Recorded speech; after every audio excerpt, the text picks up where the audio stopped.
नमस्कार मित्रों, सादर प्रणाम, हरिओम। मैं विपुल गर्ग आपका स्वागत करता हूं हमारे चैनल विपुल गर्ग युवा शंखनाद में। तो आज हम बात कर रहे थे अपनी वैज्ञानिक परंपराओं के बारे में, जो कि हम अपने घरों में प्रयोग करते हैं। अभी तक हमने अपने शरीर में धारण करने वाली कुछ परंपराओं का साइंटिफिक एनालिसिस किया। अब इस वीडियो के दूसरे पार्ट में अब हम जो बाकी परंपराएं हैं उसके बारे में एक एनालिसिस करेंगे कि हम क्यों प्रयोग करते हैं। आपने देखा होगा घरों में हवन, पूजा, विवाह और जन्मदिन के बहुत सारे समारोह होते रहते हैं, लेकिन कुछ चीजें बार बार आप देखेंगे कि इसमें प्रयोग की जाती हैं। इसमें कलश, दीपक, शंख, घंटनाद और कमल का फूल, स्वास्तिक। तो इनका क्या महत्व है, इन्हीं के बारे में आज हम जानेंगे और इनका एनालिसिस करेंगे कि क्यों हम प्रयोग करते हैं। तो सबसे पहले कलश। मित्रों, आप जानते हैं भारतीय संस्कृति की प्रत्येक प्रणाली के पीछे कोई ना कोई वैज्ञानिक कारण होता ही है। तो हमारी ये जो परंपराएं हैं इनका क्या महत्व है और हम इनको क्यों प्रयोग करते हैं, इसके बारे में आज हम जानने की चेष्टा करेंगे। और हमारी संस्कृति का ह्रास होता जा रहा है, क्योंकि हमारे लोग बिल्कुल भी जागरूक नहीं रहे हैं और एक फैशन के तौर पर इसको बना दिया गया है। समय का तो बहुत अभाव है, लेकिन टेक्नोलॉजी के माध्यम से अगर हमारी जानकारी लेने की रुचि है तो हम ले सकते हैं। तो घड़े के बारे में हम जानेंगे। कलश जिसको बोलते हैं, आपने देखा है मिट्टी का कलश घर में प्रयोग करते हैं मोस्टली, या फिर चांदी का कलश भी या स्टील का कलश भी। तो इसको खाली कभी नहीं छोड़ते, इसमें कुछ ना कुछ भरते हैं, जल अथवा तो गंगा जल, दूध, और उसको ढकते हैं नारियल से और आम के पत्तों से। तो जिस प्रकार ये एक संकेत है हमारा जीवन है, लेकिन अगर जीवन में हमारा जो शरीर है उसमें अगर जीवन नहीं है तो शरीर एक शव के समान है। उसी प्रकार कलश को हम खाली नहीं छोड़ते, उसमें कुछ ना कुछ भरते हैं, ताकि वो एक जीवन का एक हमारा एक संकेत दे रखा है कि ये हमारे जीवन में अगर कुछ नहीं, हमारे दैवी गुण नहीं है तो जीवन बेकार है। उसमें उद्यम, साहस, धैर्य ये सब होने चाहिए। चरित्र, साहस, तभी सच्चा जीवन कहलाता है। उसी प्रकार कलश में भी अगर दूध, पानी, घी, अनाज से भरा हुआ है तो वह कल्याणकारी कहा जाता है। तो कलश को शुभकारी और मंगलकारी माना जाता है, इसलिए हम कलश का प्रयोग करते हैं।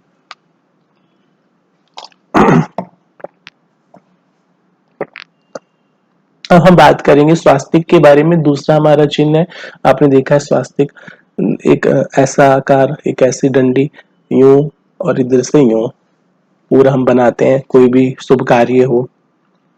तो एक मंत्र भी आता है हमारे शास्त्रों में, स्वस्ति न इंद्रियो वृद्धश्रवाः, स्वस्ति न पूषा विश्ववेदाः, स्वस्ति नस्तारक्षो अरिष्टनेमि, स्वस्ति नो बृहस्पतिर्पति धातु।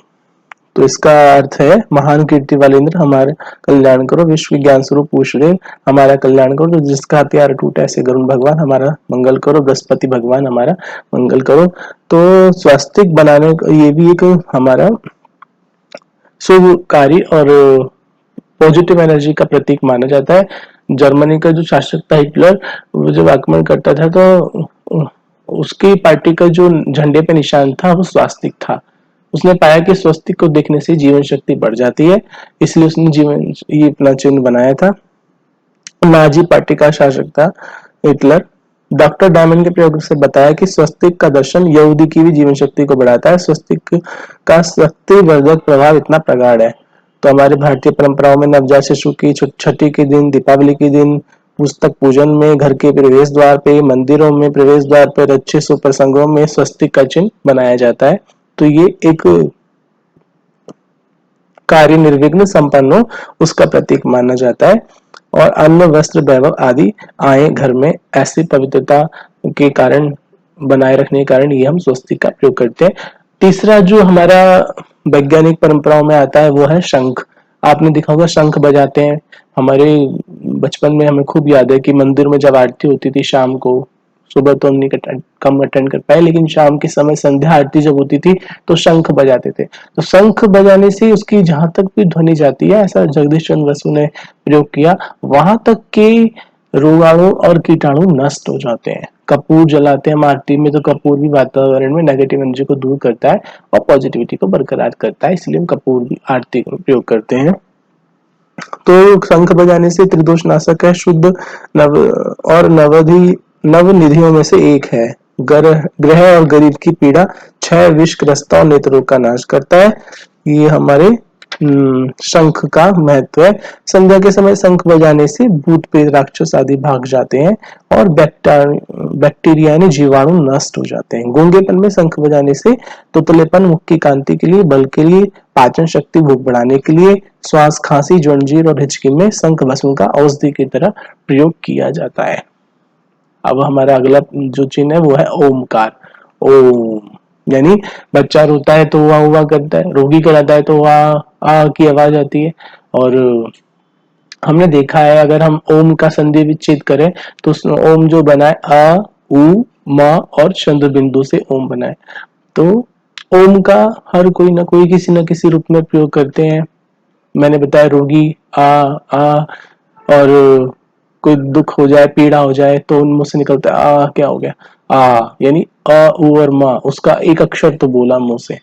बच्चा रोता है तो हुआ हुआ करता है। सिखों का पहला धर्म ग्रंथ जपू जी, उसमें एक ही वाक्य आता है, एक ओमकार सतनाम। उसी प्रकार क्रिश्चियन लोग भी प्रार्थना करते हैं, प्रेयर करते हैं, ओ गॉड ओ गॉड, तो ओ वो भी प्रयोग करते हैं। और मुस्लिम भाई हमारे नमाज अदा करते हैं तो वो बोलते हैं अल्लाह अकबर। तो ओम का प्रयोग हर धर्म में कहीं ना कहीं रूप से हुआ है। हमारे वैदिक धर्म में तो इसका बहुत महत्व है। हर मंत्र के आगे ओम लगा होता है। ओम नमः शिवाय, ओम गणपते नमः, ओम श्री सरस्वती नमः, ओम भूर्भुवस्सुवः तत्सवितुर्वरेण्यम भर्गो देवस्य धीमहि धियो यो न प्रचोदयात्। तो ओम एक ब्रह्मांड व्यापी ऊर्जा है जो कि ऋषियों ने अपने ध्यान में सुनी है, इसलिए हम ओम का प्रयोग करते हैं। ओम निराकार परमात्मा का एक निराकार सगुण साकार रूप है। तो ओम जो है इसका एक ऐसा शब्द ब्रह्म है, गीता में भगवान ने कहा है ओम मंत्रों में ओमकार में हूं। तो ये ओम जो है अब वो ओम जैसा कोई मंत्र नहीं है। ओम इसलिए बड़ा पावरफुल है, जिसको नेगेटिव एनर्जी के विचार आते हो वो ओमकार का 5-7 बार ओम का गुंजन करें। तो ओम का ये महत्व हम जान रहे हैं। ओम के बारे में तो जितना बोले वही कम है। तस्य वाचकः प्रणवः, यानी ओम परमात्मा का वाचक है, उसकी स्वाभाविक ध्वनि है। एक और वैज्ञानिकों ने प्रयोग किया, एक ऐसी मशीन बनाई, बाहर का बोलते थे और अंदर खा बोलते थे, तो दोनों अक्षर अंकित हो रहे हैं। लेकिन उन्होंने ऐसा पाया वैज्ञानिकों ने कि बाहर का बोले और अंदर ओम बोले तो ओ भी अंकित हो रहा था, और अंदर का बोले बाहर से मतलब अंदर मन में, और बाहर से ओम बोले तो भी ओम अंकित होता है। तो ओम ऐसा एक दिव्य शक्तिशाली, ओमकार का जप करने से नाभि के केंद्र हमारे जागृत होते हैं और हमारी निर्भयता की शक्ति बढ़ती है। ओमकार के 7 बार उच्चारण करने से जीवन शक्ति का विकास होता है। तो ये हमारे कुछ जो भी हमारी परंपराएं हैं उसके बारे में हम जान रहे हैं। शंख के बारे में हमने जाना, ओम के बारे में जाना, और तिलक के बारे में हम तिलक लगाने से जीवन शक्ति आज्ञा केंद्र विकसित होता है और पीनियल ग्लैंड डेवलप होती है। कई बार हम ज्यादा सोचते हैं बुद्धि होती है तो गर्मी हो जाती है ज्यादा, तो इसलिए चंदन का तिलक किया जाता है ताकि ठंडक बना रहे। तो अलग अलग प्रकार के तिलक होते हैं, कोई सीधा लगाता है, कोई गोल माता का लाल तिलक लगाते हैं, कोई चंदन का तिलक लगाते हैं वैष्णव लोग, कोई ऐसे त्रिपुंड लगाते हैं, वो भगवान शंकर के भक्त होते हैं। तो ऐसे उसके प्रकार हैं। घंटा बजाने से क्या होता है, घंटा बजाने से हमारा मन शांत होता है। घंटा की आवाज आती है, घंट बजता है तो एक टन टन टन होता है, तो उसमें जो घंटार होती है उससे मन एकदम शांत होता है। पिरामिड, पिरामिड एक रह गया, हमारे मंदिरों के ऊपर पिरामिड बन रहते हैं। पहले हमने देखा होगा मिस्र में ममीज होती थी, तो ममीज में डेड बॉडी को रखा जाता था। क्यों? क्योंकि उसमें अधिक जीवन शक्ति होती है, यूनिवर्सल एनर्जी को वो ज्यादा लेता है, सोखता है। उसी प्रकार हमारे मंदिरों के ऊपर भी पिरामिड जैसा बनाया गया है। पिरामिड, तो पिरामिड ये यूनिवर्सल एनर्जी को ज्यादा सोखता है और हमारी जीवन शक्ति वहां ज्यादा होती है। स्वस्तिक के बारे में हमने जाना, और जो ये होता है कलश, इसके बारे में हमने जाना। तो आज का हमारा ये वीडियो हम यहीं संपन्न करते हैं। हमारी कोशिश थी कि हमारी जो वैज्ञानिक परंपराएं हैं उनके बारे में हम जानें। धन्यवाद। मैं विपुल गर्ग आपको फिर से अभिवादन करता हूँ और आपको प्रणाम करता हूँ, नमस्कार करता हूँ। नमस्कार भी एक परंपरा है हमारी। कहते हैं अभिवादन शील से नित्य बुद्धोपसेविना चत्वारि तस्य वर्धन्ते आयु विद्या यशो बलम। नमस्कार वाली मुद्रा रह गई थी। तो नमस्कार हम इसलिए करते हैं, योग मुद्रा भी हो जाती है और हम अपना अहंकार को नष्ट कर रहे हैं। और आजकल तो कोरोना काल में इसकी बहुत महत्ता बढ़ गई है, पहले से ही थी वैज्ञानिक महत्ता। नमस्कार करने से हम एक अपने जो तू है वही मैं हूँ, इसलिए राम राम हम कहते थे, एक बार नहीं 2 बार। राम राम यानी तुझ में भी राम, मुझ में भी राम। तो हम नमन करते हैं यानी उसको प्रणाम करते हैं, तू भी आत्मा है, मैं भी आत्मा हूँ, मैं भी परमात्मा का अंश हूँ, तू भी परमात्मा का अंश है। तो योग मुद्रा होती है और अपने सिर को झुका के नमन करते हैं। तो ये हमारी संस्कृति का एक नमस्कार करना परंपरा है।